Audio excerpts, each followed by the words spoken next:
بسم اللہ الرحمن الرحیم۔ علامہ عبداللہ یزدی کہتا ہے وَاقْتِدَاءً بِحدیث خیر الانام علیہ وعلی آلہ الصلاۃ والسلام، کہ علامہ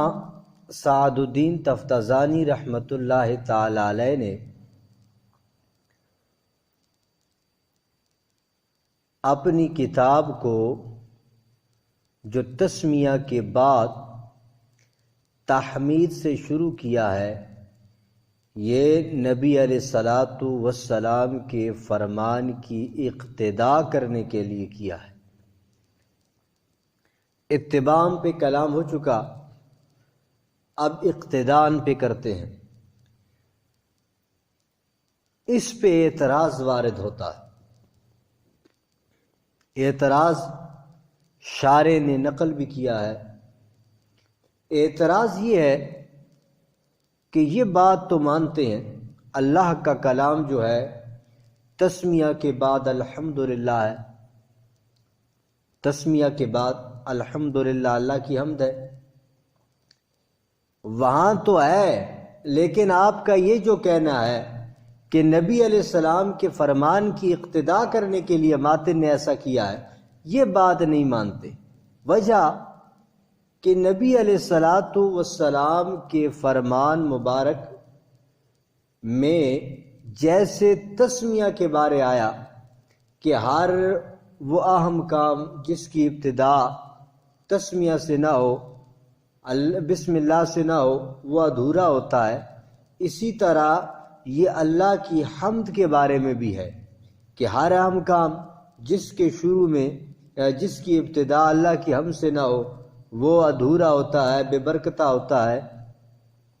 یہ تسمیہ و تحمید دونوں کے بارے ہے۔ اب اگر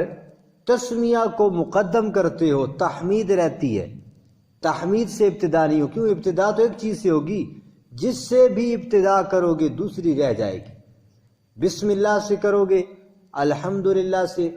ابتدا نہیں ہوگی کیونکہ پہلے بسم اللہ آ گیا، الحمدللہ سے کرو گے تو بسم اللہ سے نہیں، پہلے الحمدللہ آ گیا۔ تو تسمیہ و تحمید دونوں کے بارے میں حدیث سے ابتدا آئی ہے، ان دونوں کو جمع کیسے کرو گے؟ دونوں حدیثیں آپس میں ٹکرا رہی ہیں، اور جب قاعدہ ہے دو دلیلیں آپس میں جب ٹکرا جائیں، آپس میں تعارض آ جائے، اگر ان میں عمل کرنا ممکن نہیں تو دونوں ساقط ہو جاتی۔ یہاں پر دونوں جمع نہیں ہو سکتی۔ آپ اگر تسمیہ کو مقدم کرتے ہو تحمید رہ جاتی ہے، تحمید کو مقدم کرتے ہو تسمیہ رہ جاتی ہے، دونوں کو جمع کرو گے کس طرح کرو گے؟ دونوں حدیثوں کو جمع کس طرح کرو گے؟ یہ اعتراض ہوتا ہے کہ ان کے درمیان تو اس پر تو عمل کرنا ممکن ہی نہیں ہے، کیونکہ دونوں کے درمیان تعارض ہے، اور جب تعارض ہے دونوں پر عمل کرنا ممکن نہیں ہے۔ جب ممکن نہیں ہے، دونوں حدیثیں ساقط ہوگی، ان پر تو عمل ہی نہیں ہوتا۔ آپ کیسے کہہ سکتے ہو نبی علیہ الصلاۃ والسلام کی حدیث کی اقتداء کرنے کے لیے ماتن نے ایسا کیا ہے؟ وہ اعتراض علامہ عبداللہ یزدی نے نقل کیا ہے فَإِنْ قُلْتَ حدیث الابتداء مروی، بس اگر آپ یہ کہو کہ ابتداء کی حدیث فی کل من تسمیۃ و تحمید، تسمیہ و تحمید میں سے ہر ایک کے بارے مروی ہے، فکیف التوفیق، تو دونوں حدیثوں کو جمع کیسے کرو گے؟ ان کے درمیان توفیق کیسے ہوگی، تطبیق کیسے ہوگی؟ یہ اعتراض عبداللہ یزدی نقل کر کے اس کا جواب دیتا ہے، لیکن جواب سے پہلے جو جواب کے اندر ابتداء کی قسمیں ہیں ان کی تعریف جاننا ضروری ہے۔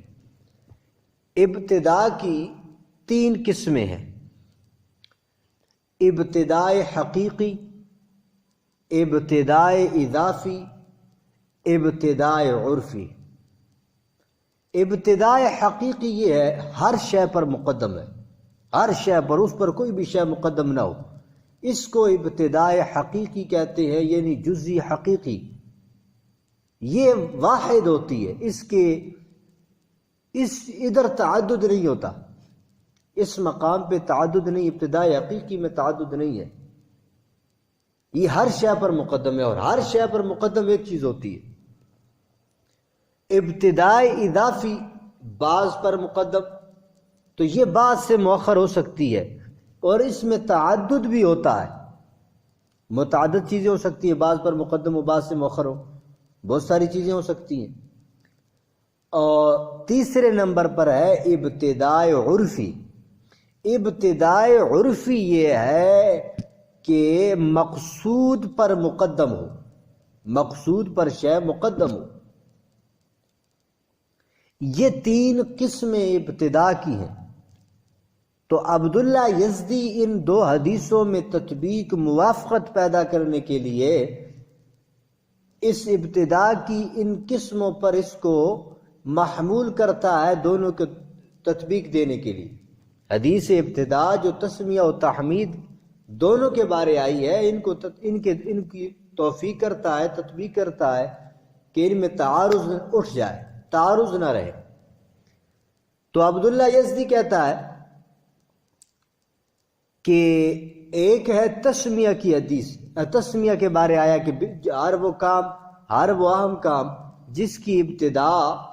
بسم اللہ سے نہ ہو وہ ادھورا ہوتا ہے۔ یہاں جو ابتدا کا لفظ آیا ہے، جو ابتدا کے بارے حدیث ابتدا آئی ہے،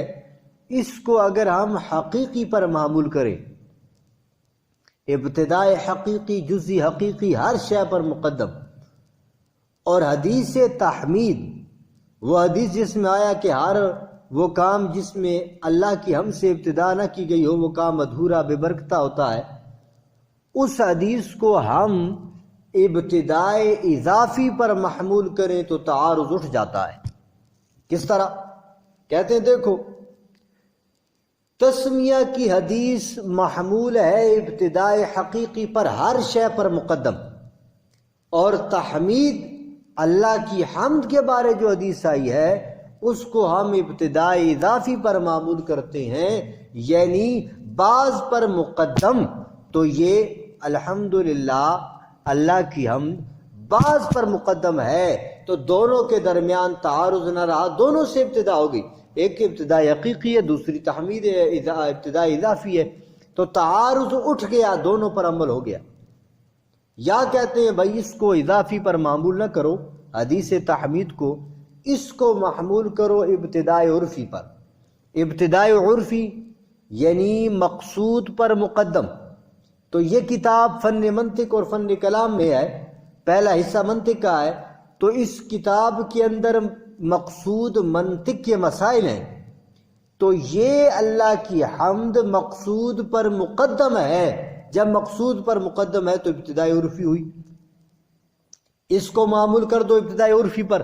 پھر بھی تعارض اٹھ گیا۔ تسمیہ سب پر مقدم ہے، ابتداء حقیقی ہے، یہ ابتداء اضافی ہے، مقصود پر مقدم ہے، دونوں پر عمل ہو گیا، تو تعارض اٹھ گیا۔ یا کہتے ہیں بھائی دونوں کو محمول کرو ابتداء عرفی پر، دونوں کو۔ اور ابتداء عرفی کیا تھی؟ کہ مقصود پر مقدم ہو، اور مقصود پر تو کافی چیزیں مقدم ہو سکتی ہے، اس میں تعدد آ سکتا، تعدد جائز ہے، متعدد چیزیں ہو سکتی ہیں۔ تو اب اس صورت کے اندر تسمیہ بھی مقدم ہے، تحمید بھی مقدم ہے، کیوں؟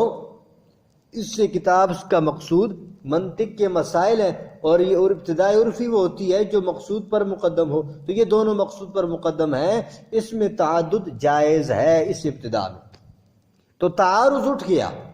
اعتراض تھا کہ ان میں تطبیق کیسے کرو گے، توفیق کیسے کرو گے، دونوں حدیثوں کو جمع کیسے کرو گے؟ تو شارح اس کا جواب دیتا ہے بھائی اس طرح ان کو الگ الگ ان کے ابتداء پر معمول کر دیں تو تعارض خود بخود دفع ہو جائے گا۔ جب تعارض اٹھ جائے گا تو ابتداء،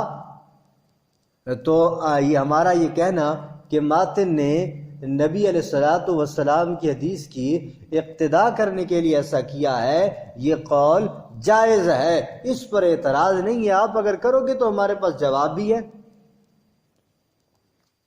فَإِن قُلْتَ اگر آپ کہو حدیث الابتداء ابتداء کی حدیث یعنی وہ حدیث جس میں ابتداء کا لفظ آیا ہے مروی فی کل من التسمیۃ والتحمید وہ تو تسمیہ و تحمید دونوں کے بارے مروی ہے فکیف التوفیق تو دونوں حدیثوں کو جمع کیسے کرو گے؟ شارح کہتا ہے قل تو میں یہ جواب دوں گا میں یہ کہوں گا الابتداء فی حدیث التسمیۃ